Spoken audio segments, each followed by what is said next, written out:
Vamos a darle la bienvenida al ingeniero Rubén Chirinos, vicepresidente de Mega Análisis. Nos atiende desde Venezuela precisamente, Agustín, para hablarnos sobre la crítica situación que se está viviendo en Venezuela. Venezuela sigue siendo para nosotros una materia pendiente y pues si los venezolanos estaban enfrentando una crisis en todos los sentidos, pues el coronavirus definitivamente no ha ayudado. Conozco de varios casos de personas que desafortunadamente han fallecido, otros que se han visto complicados de salud. Incluso tengo un primo que tuvo que ser atendido en casa porque no había espacio en las clínicas, en los hospitales privados, en ningún lugar encontraban espacio, y esta es una situación que se repite y no me quiero imaginar la situación de la gente que vive en extrema pobreza. ¿Cómo estás, querido Rubén? Bienvenido al programa. Te saludamos Agustín y Karinés. Un abrazo, Karinés, Agustín, siempre a la orden. Claro que sí. Cuéntanos un poco, queremos hablar de varias cosas. Podemos empezar por el tema de salud pública y también al final que nos explique un poco lo que está ocurriendo en la frontera con Colombia, porque tenemos una información hoy que dice que en lo que va de año, o sea, hasta el 31 de marzo, han habido 113 enfrentamientos armados en los estados fronterizos, con un saldo de 306 muertos y 77 personas desaparecidas. Queremos también hablar de eso al final. Ok, perfecto. Bueno, abordemos entonces inicialmente el tema del coronavirus, ¿no? Que recientemente, el cual nosotros realizamos una investigación para tratar de precisar lo que se ha convertido en una caja de Pandora, producto de un secretismo, de un mal manejo de la información y de la situación, que evidentemente colapsa ese mal manejo cuando la realidad atropella y se hace presente y se hace dramáticamente grande. En estos momentos el país atraviesa un escenario muy complejo en cuanto a la situación del coronavirus, como bien anticipaba Karinés. La tasa de subregistros, la información que se valora como, o que se presenta, mejor dicho, como la información oficial, no cuenta con la veracidad ni la credibilidad de los venezolanos. Apenas 11 de cada 10 venezolanos le dan el visto bueno o le otorgan el beneficio de la confianza a esta información. El resto de los venezolanos, estamos hablando de casi el 90% de los venezolanos, no cree en estas cifras que diariamente se presentan a nivel nacional como las cifras oficiales de lo que está pasando en Venezuela. Esta desconfianza nos generó la interrogante de ahondar más la naturaleza del origen de esa desconfianza, qué la motiva. Y al profundizar en la investigación, a los consultados, este fue un estudio aplicado a 927 venezolanos en los 23 estados y el Distrito Capital, y entre el 22 y el 29 de marzo, y al ahondar, al precisar, nos encontramos, como bien decía Karinés, hacía referencia a un familiar. La cantidad de venezolanos que reportan tener familiares enfermos de coronavirus es importante, es alrededor del 13%. Pero cuando a esos venezolanos que respondieron tener familiares con coronavirus desde que inició la pandemia, se le preguntó si vivían con esos familiares, dado que el estudio es aplicado a un solo entrevistado por hogar, obtuvimos una proporción de alrededor del 38%, poco más del 38%, contestaban que esos familiares vivían con ellos en su hogar. Eso termina redondeando un número de aproximadamente 5.24% de personas que confirman que en sus hogares al menos un familiar ha padecido o está padeciendo coronavirus desde que inició la pandemia. Esto nos proyecta un número superior para la fecha de hoy de 1.100.000 venezolanos enfermos acumulados, cifra que dista mucho de la anunciada como oficial. Esa discrepancia en buena medida justifica el divorcio que hay entre lo que se presenta como una información oficial que ratifica un manejo en teoría eficiente de la situación y lo que es la vivencia de la mayoría, de lo que es la percepción de esa experiencia de la mayoría que se manifiesta en esta incredulidad. Y evidentemente, al haber esta discrepancia, es obvio la existencia de un divorcio entre lo que sucede, lo que están padeciendo la mayoría de los venezolanos y lo que se intenta hacer ver como lo que se está resolviendo desde el punto de vista gubernamental. Esto nos proyecta, sobre la base de los porcentajes mundiales de letalidad del virus, de que alrededor de 20.000 venezolanos desde que inició la pandemia podrían haber fallecido, debido al virus. Hay un elemento importantísimo que genera un embudo, un cuello de botella en lo que son las cifras oficiales, y es la aplicación de pruebas PCR.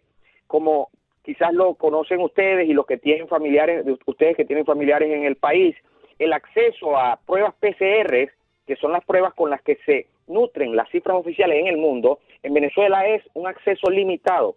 No es un escenario en donde cualquier ciudadano puede acceder a un examen PCR. Solamente hace unas semanas hay un acceso a pruebas PCR para los viajeros, para fines de boletos aéreos, y son contados los lugares en el país en donde se pueden realizar. Entonces esto genera que, queriendo nosotros conocer aún más esta realidad, consultamos a los entrevistados sobre cuáles habían sido las metodologías o las formas de diagnóstico, consiguiéndonos que el 70% de los enfermos o los que responden a haber estado enfermos habían sido diagnosticados a través de clínica médica, placas de tórax, exámenes diversos sanguíneos que le permitían a sus médicos diagnosticar el coronavirus y como tal tratarlo.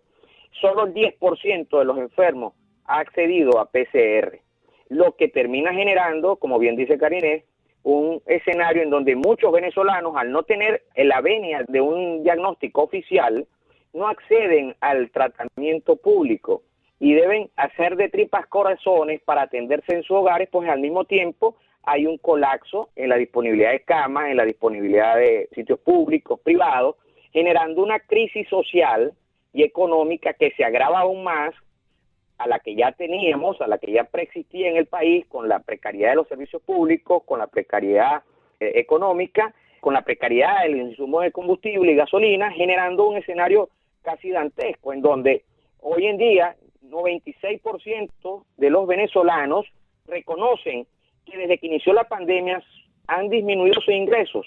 Ahora imagínense el hecho de que muchos de ellos, o un importante número de venezolanos que están en este momento siendo atropellados por esta nueva ola de coronavirus, están teniendo que subsanar sus tratamientos médicos en sus hogares, buscando bombonas de oxígeno, buscando personal médico que de alguna u otra manera presta sus servicios a domicilio, y a la espera de un cupo o la posibilidad de un cupo en una institución pública, o la posibilidad de acceder al dinero o colectar la posibilidad de tener el dinero y la ayuda económica para ver si hay otro cupo en un lugar privado. Que en Venezuela, si comparamos con la situación económica y lo que son los salarios mínimos, nos encontramos con que la hospitalización en un lugar privado oscila diariamente entre 2.000 y 2.500 dólares de hospitalización, eso sin contar algunos medicamentos que están fuera del alcance de las clínicas y deben ser buscados por los familiares de los enfermos. Entonces estamos en una situación dramática en donde ciertamente en Venezuela ha existido una crisis humanitaria que se exacerba aún más producto de la pandemia y lamentablemente coincide con un manejo sesgado de la información, tratando de hacer ver que el país atraviesa por un proceso eficiente y un manejo eficiente de la pandemia cuando no lo es. Cuando encontramos que un 85.1% de los venezolanos reclaman el inicio de inmediato de un proceso de vacunación formal, masivo, de manera inmediata, y califica como negativo el tratamiento que se le ha dado hasta ahora, el proceso de vacunación en el país, del cual se conoce muy poco, y solamente se sabe que hay un grupo de privilegiados de la misión cubana, del barrio adentro, que han sido vacunados, diputados de la Asamblea Nacional, ha habido una discrecionalidad, y hasta los mismos médicos del país no están en esa prioridad de recepción de vacunas. Entonces los venezolanos, un 85%, piden que se establezcan de una vez un plan masivo y contundente de vacunación que traiga algo de sosiego a esta desesperante situación que están atravesando los venezolanos, que se puede reflejar de muchas maneras en el exterior a través de la aparición de infinidad de campañas de ayuda y de solicitud de ayudas, producto de que esto desde hace algunas semanas se fue de las manos del manejo que estaba haciendo el Estado del mismo y se ha querido presentar con un matiz bastante criticable y para nada objetivo. Se ha querido presentar como que hay un manejo eficiente, que todo está bajo control, creando una sensación de falsa normalidad, que lo que sirvió fue de nicho al resurgimiento de la pandemia y ahora con mucha más fuerza, y que resurgieran y se hicieran aún más evidentes las precariedades humanitarias y de servicios públicos y sanitarias que hay en el país. El 95% de los venezolanos califica negativamente el servicio de salud pública en el país, no confía en ello.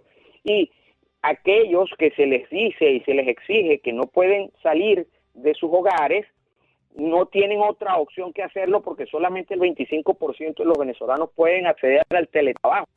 El resto tiene que salir a trabajar, a ejercer su actividad económica para día con día tratar de acceder a los alimentos del día.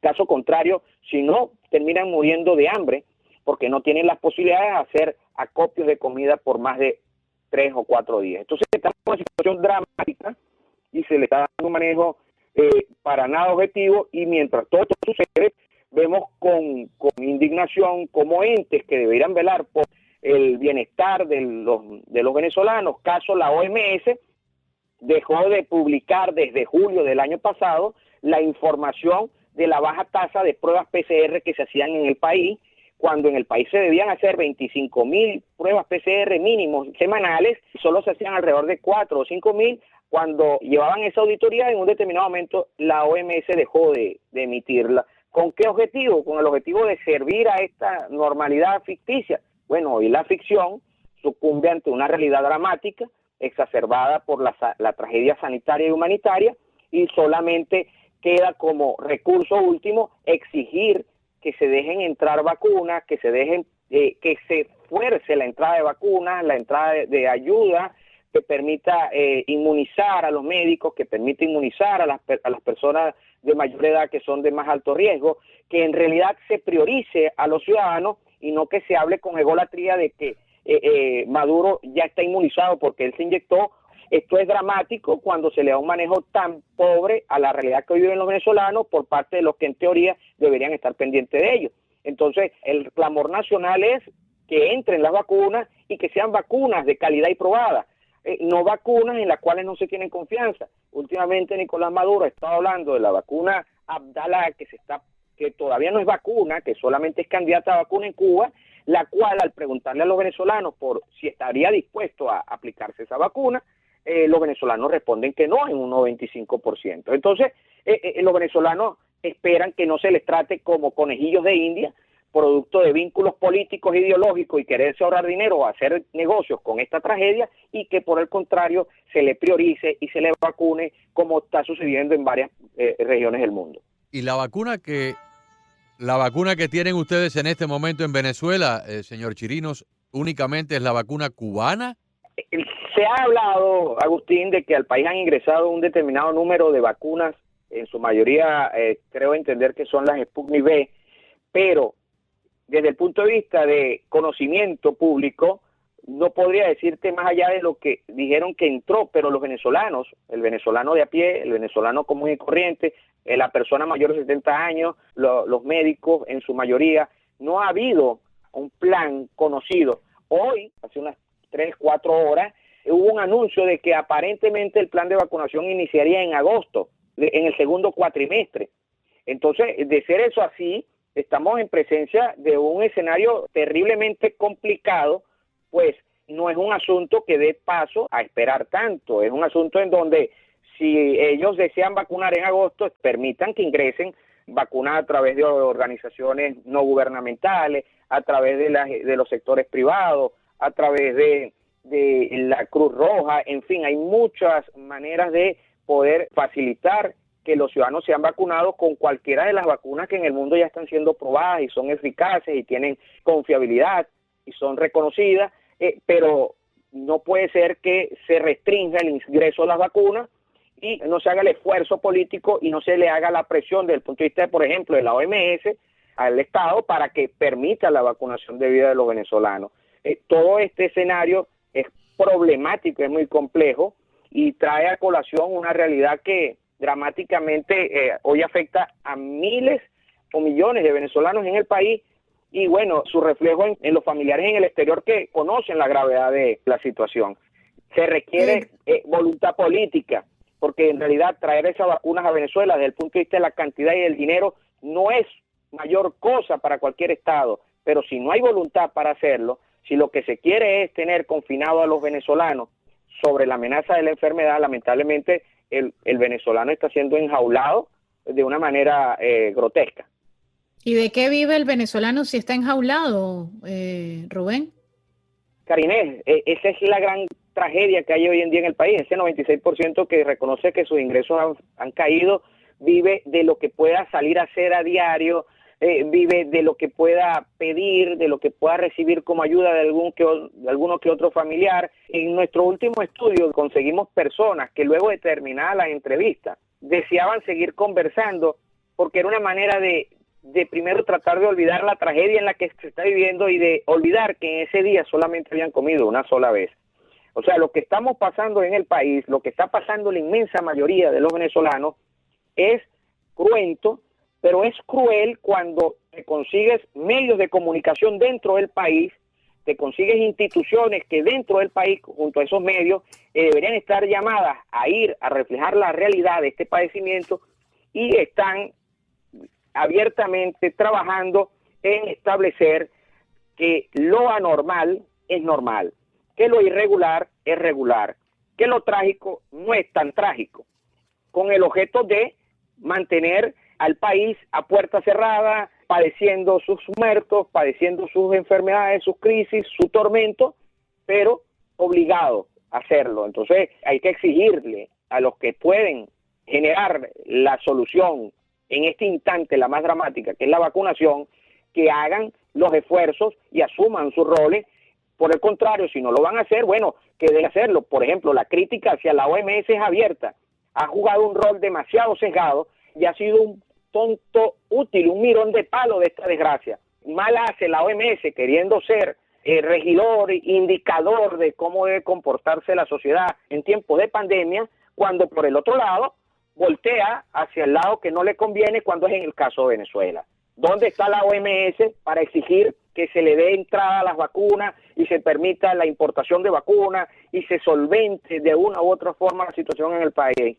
¿Qué hace la OMS? ¿Juega un rol político dentro de Venezuela? Entonces es crítica la situación cuando los políticos y el tema político se interpone sobre el tema salud y vida. Rubén, creo que anoche vi unas imágenes dantescas de una cantidad de bolsas negras, cuerpos tirados en medio de como un callejón, era una calle, y de verdad que, bueno, ya nada me impresiona de Venezuela, pero en medio de una crisis económica como la que vive el venezolano, si le añadimos esta pandemia, y me imagino que ya desde hace muchos años, sabemos que la cantidad de muertos cuando eran asesinados por la delincuencia, pues no había lugares, no había espacio en las morgues, pero ahora con la pandemia me imagino que la crisis ha regresado en estos lugares. ¿Qué se sabe sobre estas imágenes? ¿Qué se está haciendo con los muertos? ¿Se le están entregando a los familiares? ¿Qué está ocurriendo? Mira, Karinés, todo es muy confuso, todo es muy confuso. Por eso que les hacía referencia a los medios de comunicación dentro del país, que no están jugando su rol en cuanto a desvelar todas esas preguntas. Te puedo decir como información personal, experiencia personal, hace 48 horas, por ejemplo, falleció un tío materno en la ciudad de Valencia y al día de hoy te puedo asegurar que en las cifras oficiales, por ejemplo, él aún no aparece reseñado. De hecho, no han habido fallecidos en Valencia. En las cifras oficiales emitidas el día 6 y el día 7. Los restos en muchos lugares los recogen el 6CPC, que es el Cuerpo de Investigaciones Penales y Criminalísticas en el país, recoge los cuerpos de los fallecidos por coronavirus. Luego se genera una suerte de confusión, de espera de qué sucede. Se generan mercados necrofílicos de esta tragedia, una actitud carroñera en donde los elementos de los fallecidos, como oxímetros, flujómetros, elementos que son utilizados en el tratamiento del COVID, luego les son revendidos a otros en algunos lugares. O sea, esto no tiene dimensión en cuanto al nivel de la tragedia, y la desinformación y la desconfianza sobre la información oficial es descomunal, y el pobre rol de los medios de comunicación en el país es muy triste. Solamente se limitan a seguir hablando de lo que desde el punto de vista oficial se debe hablar, y es que todo está controlado. Si hay una gravedad, ciertamente, pero es una gravedad que está siendo acometida con gran eficiencia, pero la pregunta es, ¿dónde están los resultados? ¿Dónde está esa efectividad hecha cifra? Lo vemos hoy en día con esta tragedia humana, y tratando de descubrir qué opinan y qué piensan los venezolanos sobre esto, es que nace el estudio más reciente que realizamos. Claro, muchísimas gracias, señor Chirinos, Gracias, Rubén. por su colaboración. Muchas gracias. No, siempre a la orden. Gracias a ustedes. Cómo no, con mucho gusto. El ingeniero Rubén Chirinos con nosotros, vicepresidente de Mega Análisis, aquí en Cada Tarde.